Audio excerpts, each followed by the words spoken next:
Okay, good morning guys. Papakita ko sa inyo ang mga nakukuhang mga isda dito. Yan. Bangka yan ni Kait. Gawad Kait. Yan yung dala-dala ni isang grouper.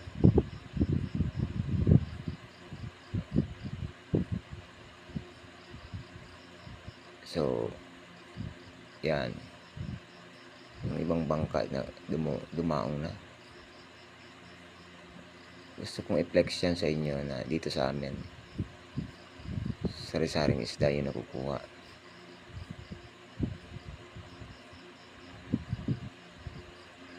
Basta maganda yung panahon. Yan. Nakuha namin yan nung sumama ko. Tagis yung tatlong tagis yun. Ito naman yung grouper tsaka